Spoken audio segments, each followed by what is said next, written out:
siapapun yang jadi pemimpin 2024, pastikan dia anti korupsi. Dia punya nyali untuk memberantas korupsi. Dia punya nyali untuk merekrut orang-orang terbaik. Dia tidak anti kritik. Dia memelihara demokrasi kita. Dan akhirnya dia betul-betul memegang janji konstitusional.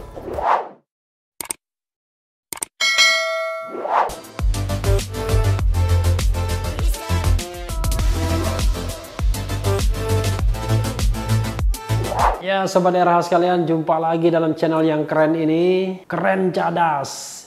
Dan kita masih akan melanjutkan Rayu. Apa itu Rayu? Refli answers you understand. Jadi kemarin-kemarin kita sudah jawab beberapa pertanyaan. Ternyata durasinya panjang juga ya. Jadi tidak mungkin dijawab dalam satu video. Nah, ini video lanjutannya. Kita bacakan lagi Sobat RH sekalian ya. Dari Denden Nurjaman. Wah, ini pasti dari Sumatera Utara ya Denden. Apa memang ada dalam atau pernah di sejarah dunia manapun membuat undang-undang tapi saat pelaksanaannya jika terjadi pelanggaran atau apapun tidak bisa dipidana? Waduh, referensi saya referensi terbaru ya. Referensi terbaru itu adalah referensi Perpu nomor 1 2020. Di situ dikatakan tidak bisa dipidana dan tidak bisa digugat secara perdata kalau mereka pejabat-pejabat atau institusi negara melaksanakan sebuah kebijakan yang terkait dengan Perpu nomor 1 2020 dan uang yang sudah dikeluarkan bukan kerugian negara. Lalu kebijakan itu tidak bisa juga dituntut digugat di Pengadilan Tata Usaha Negara. Itu yang dipersoalkan orang, itu tercantum dalam pasal 27. Jadi sesungguhnya satu poin yang harus di-underline, digarisbawahi, soal tidak bisa dikatakan sebagai kerugian negara. Padahal kita tahu kerugian negara itu adalah unsur yang penting untuk tindak pidana korupsi. Jadi kalau misalnya bisa dikatakan tidak ada kerugian negara, ya tidak akan ada orang yang bisa dituntut setelah melakukan tindak pidana korupsi dalam rangka Perpu nomor 1 2020 tersebut. Padahal kita tahu secara aktual mungkin saja terjadi penggelapan misalnya, terjadi penggelontoran dana untuk kelompok tertentu dan lain sebagainya, terjadi penyimpangan kebijakan. Jadi itu yang berbahaya, makanya dikatakan itu Perpu impunitas ya, Perpu impunity, yaitu bisa terjadi pidana tapi tidak bisa dipidanakan. Makanya tidak heran komponen civil society, tokoh-tokoh seperti Amin Rais, Din Samsudin, Sri Edi Suarsono sudah mengajukan judicial review terhadap Perpu tersebut. Jadi referensi terbaru saja ya, nggak usah yang lama-lama. Kemudian dari Hasan Sunara, izin bertanya Bang, apakah di kontestasi pemilu yang akan datang, baik pilkada, pileg, pilpres, ada harapan untuk menurunkan electoral threshold? Sehingga tidak hanya dikuasai partai besar, tapi juga ada kesempatan untuk partai kecil andil dalam parlemen. Katakanlah parliamentary threshold diturunkan menjadi 2% dan presidential threshold diturunkan menjadi 10% saja. Kalau saya punya sikap, parliamentary threshold 4,5% itu adalah angka yang sudah moderat. Jadi angka maksimal yang bisa ditoleransi 5%. Itu menurut kajian teman-teman yang bergerak di bidang pemilu. 5% itu sudah maksimal. Lebih dari 5% maka dikhawatirkan banyak suara yang akan terbuang. Tapi kalau 2% itu nggak ada gunanya. Kalau 2% itu tidak akan menyaring apa-apa. Jadi terlalu kecil. Kemarin saja dengan 4,5% misalnya, ya partai yang bertahan 9, 10 partai. Jadi belum ada konsolidasi kekuatan politik. Padahal sebagian pakar politik misalnya, ahli politik mengatakan jumlah yang ideal untuk partai politik di Indonesia itu setelah saringan pemilu 5 saja mungkin yang paling ideal. Partai kanan, partai kiri, agak kanan, agak kiri, partai tengah. Kira-kira gitulah konfigurasinya. Jadi kita nggak bisa hanya kanan, hanya satu saja di sayap kanan, satu saja sayap kiri. Jadi ada 2 di sayap kanan, ada 2 di sayap kiri, ada yang ya rada-rada tengah begitu ya. Jadi 5 partai itu dianggap cukup lah. Tapi sekarang kan masih 9 partai politik. Karena kenapa? Karena ideologi partai politik hampir nggak jelas. Tidak ada lagi ideologi yang bisa dikenali, yang bisa membedakan antara satu partai dan partai lainnya ya. Yang membedakan cuma benderanya saja, ada yang warna merah, ada yang hijau, ya kan, ada yang kuning. Tetapi as a matter of ideology, orang tidak bisa membedakan ini partai ini sesungguhnya apa ideologi yang paling esensial yang bisa dibedakan dengan partai lainnya. Orang mengatakan, wah ada ideologi yang sama, the common ideology of the political party in Indonesia. Apa itu? Pragmatisme. Gitu. Kita tidak menginginkan ideologinya pragmatisme semua. Berikutnya adalah dari Ahmad Junaidi. Ada 3 pertanyaan. Wah, luar biasa, kayak tipu ya. 3 pertanyaan utama ya. Kalau diajak bergabung ke pemerintahan, apakah Bapak mau? Kalau mau, apa posisi yang menurut Bapak paling ideal untuk Bapak? Kalau ada nilai 1 sampai 10, berapa nilai Bapak untuk pemerintahan saat ini? Wah, ini berat sekali pertanyaannya. Mau atau tidak itu memang tergantung hati. Kita kan tidak berpikir untuk jabatannya, tapi bagaimana memberikan kontribusi. Saya di awal-awal masa pemerintahan Jokowi pernah menjadi staf khusus Menteri Sekretaris Negara. Tapi rupanya 4 bulan saja saya bisa bertahan. Karena rupanya saya merasa kok chemistry-nya nggak jalan. Saya merasa bahwa saya nggak cocok berada di lingkaran itu. Maka kemudian akhirnya saya mengundurkan diri.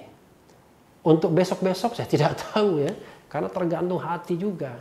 Yang paling penting kan, saya selalu mengatakan bahwa kita tidak mencari jabatan, tidak juga takut kehilangan jabatan. Jadi kalau misalnya menjabat, ya kita harus tetap konsisten menyuarakan apa yang menurut kita benar sesuai dengan ilmu pengetahuan yang ada. Jadi tidak takut menjabat, tapi tidak juga harus takut kehilangan jabatan. Saya kira itu saja untuk sementara ya. Karena kita tidak boleh juga alergi bahwa wah kita selama-lamanya akan berada di luar pemerintahan. Kalau enggak nanti kapan lagi kita memberikan kontribusi. Tapi kalau kita berada dalam pemerintahan kita tidak nyaman, tidak sesuai dengan jiwa kita, ya berada di luar pemerintahan sama terhormatnya. Bahkan kalau di luar pemerintahan kan tidak membebani keuangan negara kan. Tidak ada gaji bagi pengamat ya. Bagi orang yang mengkritik pemerintahan, makanya itulah filosofinya. Kenapa pemerintah itu harus dikritik, harus diberi masukan? Karena dia digaji oleh uang rakyat. Karena dia menguasai state financial resources. Jadi sangat heran sekali kalau ada orang yang kerjanya mengkritik orang yang mengkritik pemerintahan. Itu kurang kerjaan menurut saya ya. Kalau menurut mereka itu kerjaan. Nah, jadi kalau kita menganggapnya kurang kerjaan, kalau mereka menurut mereka kerjaan. Karena itu kan paling mengasihkan ya.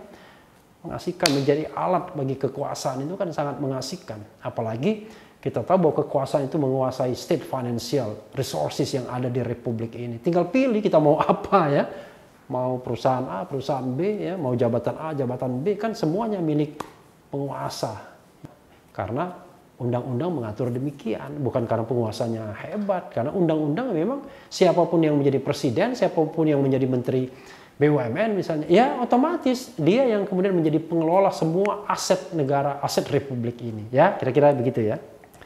Kemudian, berapa nilai yang Bapak beri untuk pemerintahan saat ini? Waduh, saya nggak bisa nilai ya. Saya pernah memberikan poin ketika 2014 Presiden Jokowi membuat kabinet. Saya kasih nilai 6 pada waktu itu, tahun 2014. Tahun 2019 saya ditanya lagi di Kompas TV waktu ada talk show. Berapa kira-kira nilainya? Tapi gini Bung Refli, kalau Bung Refli ngasih nilai pada kabinetnya Jokowi 2014 itu skornya 6. Ya. Kalau sekarang skornya berapa? 6 kurang. 6 kurang. Saya tidak memberikan exact number, saya kasih nilainya, saya bilang kurang dari 6. Kira-kira begitu ya. Tapi kan yang kita harapkan adalah pemerintahan ini lebih baik, lebih baik, lebih baik. Jadi jangan sampai kemudian pemerintahan jadi tidak baik. Posisi apa yang saya inginkan? Saya kira yang saya inginkan adalah striker. Kalau tidak gelandang luar ya, atau sayap. Mungkin permainan sepak bola. Nanti saja kita bicara soal jabatannya, nanti kita berdua saja ya. Oke. Kemudian adakah peluang untuk membuktikan Perpu 1 2020 adalah bagian tindak pidana? Mungkin penggelapan, perampokan terbesar sepanjang sejarah manusia. Luar biasa di Indonesia atau bahkan muka bumi ini.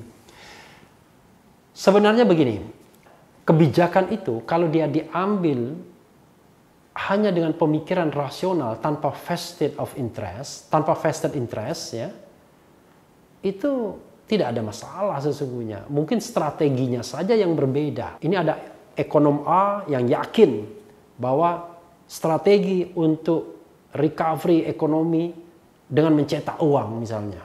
Tapi ekonom B mengatakan, wah nggak bisa, itu akan mendorong inflasi besar dan lain sebagainya. Ada yang mengatakan harusnya kita COVID-19 dulu kita bereskan semuanya, setelah beres baru kita bicara tentang economic recovery. Ada yang mengatakan, oh nggak bisa, kan kita juga nggak tahu kapan COVID-19 ini berakhir, sementara ekonomi kan harus jalan terus, karena itu kita berdua-duanya kita lakukan. Nah, ini perdebatan yang bisa kita ambil titik tengahnya dengan dialog dan lain sebagainya. Sepanjang tidak ada vested interest, tidak ada penunggang gelap. Tapi kalau sebuah kebijakan diambil karena ada orang-orang yang kemudian menyokongnya, mensupportnya karena ingin mengambil keuntungan, kita nggak bisa berdebat lagi. Yang kita bisa lakukan adalah menyingkirkan orang-orang itu dalam pemerintahan karena akan menjadi benalu terus-menerus. Ya banyak orang dalam pemerintahan yang mencari rente dalam pemerintahan kan.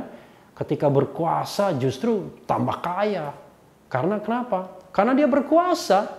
Jadi bisnisnya tambah besar, kesempatan-kesempatannya tambah banyak. Dia bisa melakukan insider trading, ya kan? Jadi yang namanya perdagangan orang dalam tanda kutip bisa terjadi karena dia menguasai informasi.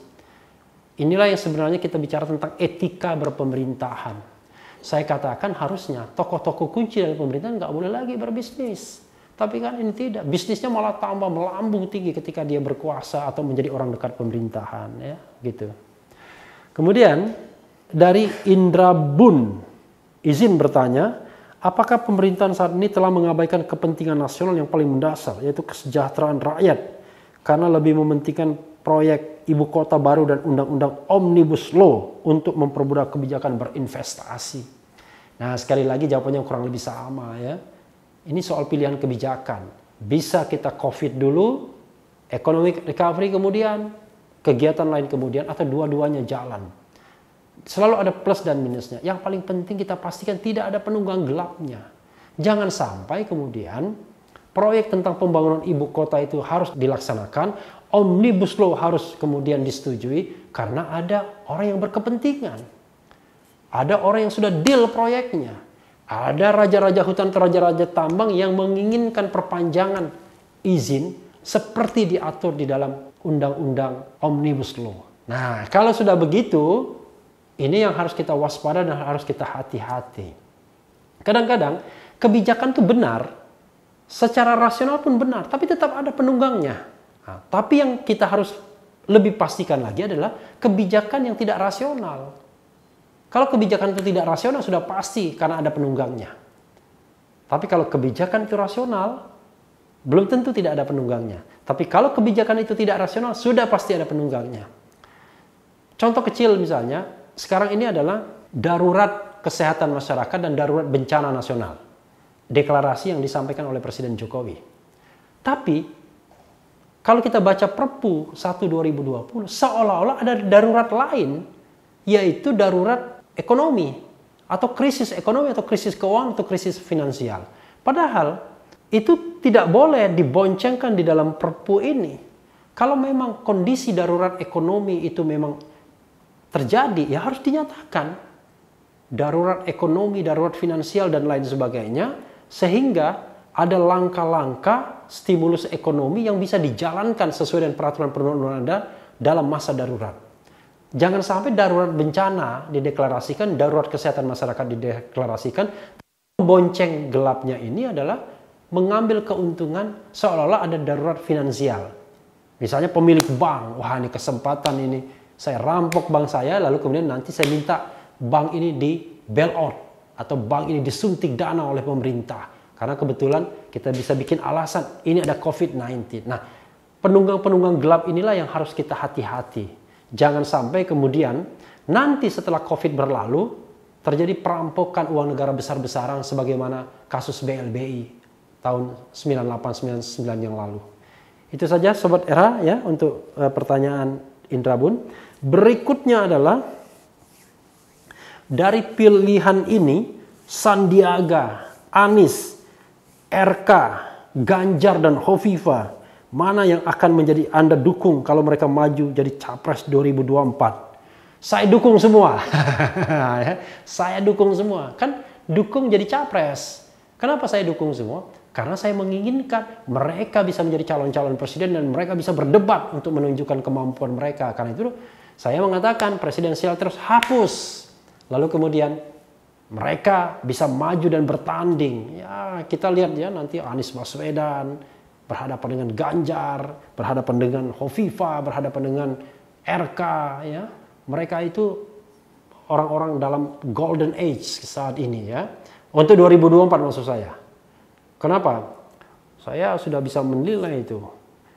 Hovifah, saya lupa lahirnya tahun berapa. Nanti kita cek ya, di sini ada.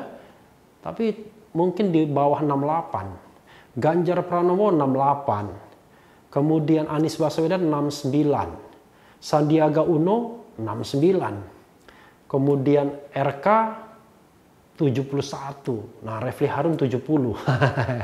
Mirip ya, usianya saja, tapi kita tidak bermimpi macam-macam ya. Yang penting kita bisa nge-YouTube seperti ini lumayan ya, memberikan penerangan dan edukasi kepada masyarakat. Itu sesuatu kenikmatan juga ya. Karena jangan lupa, makin tinggi jabatan kita, tuntutan akhiratnya makin besar, dosa yang akan ditanggung juga makin banyak ya. Jadi jangan pemimpin enak-enakan saja fasilitas atau jabatannya, dia lupa kalau di akhirat dia akan dituntut apa yang telah dilakukannya dalam masa jabatannya itu. Kalau dia berkonspirasi, neraka nanti dia masuknya ya. Karena banyak sekali orang yang mengutuk dia. Jadi jangan jadi pemimpin itu merasa hanya fasilitas dan enaknya saja yang dirasakan. Tapi tanggung jawabnya itu besar dunia dan akhirat. Jadi memang begitu, saya pengen dukung semua. Nanti kalau kita yang lihat yang mana yang terbaik, nah itulah saya akan melihat, wah ini yang paling cocok. Siapapun yang jadi pemimpin 2024, pastikan dia anti korupsi.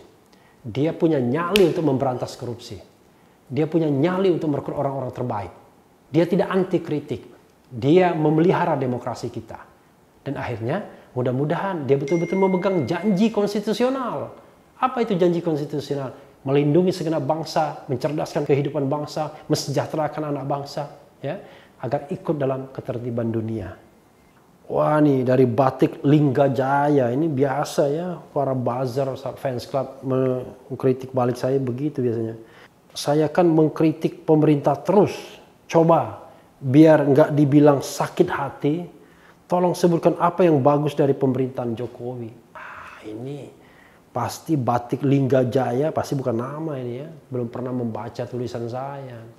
Saya tahun 2017, wah berarti 3 tahun yang lalu, 2,5 tahun yang lalu, itu tanggal 24 Oktober, menulis di Harian Kompas, judulnya Memimpin Penegakan Hukum, nanti bisa dilihat ya. Di situ saya puji prestasi pemerintahan Jokowi dalam bidang ekonomi, terutama pembangunan infrastruktur, ya. Yang kedua, dalam bidang politik, dalam hal konsolidasi politik. Tapi saya kritik dalam mata kuliah ketiga, yaitu penegakan hukum atau law enforcement. Jadi tidak berarti saya mengkritik terus ya, dan tidak juga ada konteks sakit hati ya. Karena kita sebagai warga negara kan berpartisipasi sesuai dengan apa yang kita yakini. Belum tentu juga pendapat saya benar, tapi kan benar dan tidaknya itu didengarkan dulu, disanggah secara argumentatif juga kalau keliru ya. Kalau yang sekarang kan terjadi nggak begitu. Kita menyampaikan kritik pada pemerintah, buzzer malah menghantam hal-hal yang tidak mendasar ya. Kadang-kadang personal life, private life. Kalau kita layani hal-hal seperti itu, habis waktu kita ya. Jadi kita betul-betul substansinya apa, kalau memang benar kita ambil, kalau enggak ya tolak saja.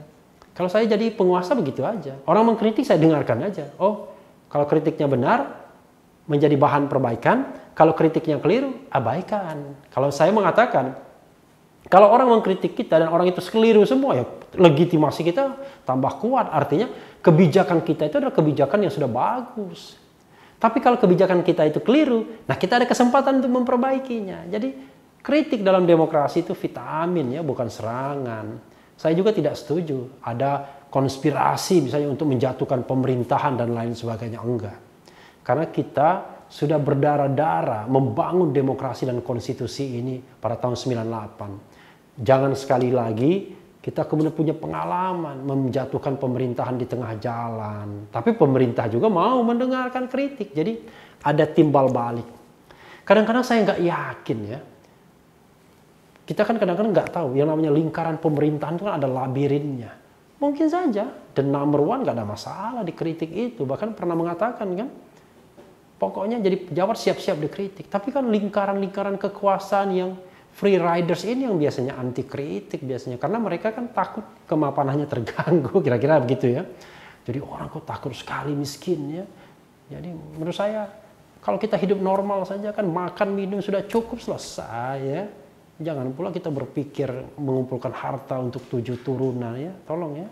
Mereka yang berlindung di balik kekuasaan tapi menguasai tambang, tanah ya di bumi ini. Karena apa? Bumi ini harusnya milik semua warga negara untuk kesejahteraan semua masyarakat sebesar-besarnya, bukan milik segelintir orang saja. Ya, sobat RH sekalian, itu dulu ya. Saya terengah-engah juga nih menjawab ini ya. Emang saya tidak pakai skenario soalnya. Baca, jawab. Mudah-mudahan tidak ada yang miss. Nah, jadi tetap nanti ajukan pertanyaan-pertanyaan lain. Tetap dirayu, Refli answer, you understand. Dan yang lebih penting lagi, tetap di channel ini. Karena di channel ini Anda akan dirayu, ditipu, dicecar juga, dibaperin, bahkan diuber di jalur khusus. Karena channel ini adalah channel yang mengancam, membenci, dan memeras. Jangan lupa subscribe, like, comment, and share. Ciao. Assalamualaikum warahmatullahi wabarakatuh. Kepada sahabat semua, kaum muslimin dan muslimat, kami mengucapkan selamat Hari Raya Idul Fitri 1 Syawal 1441 Hijriah. Mohon maaf lahir dan batin. Salam.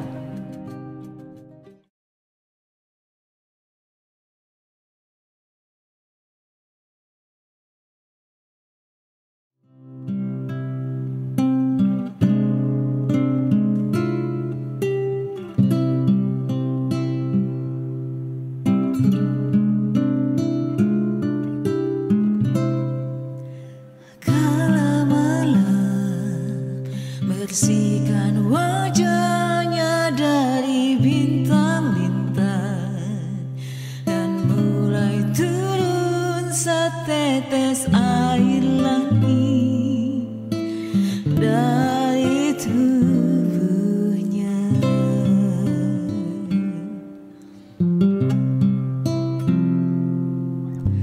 Tanpa sadar nikmatnya alam karena kuasamu yang takkan habis sampai di akhir waktu. Berjalan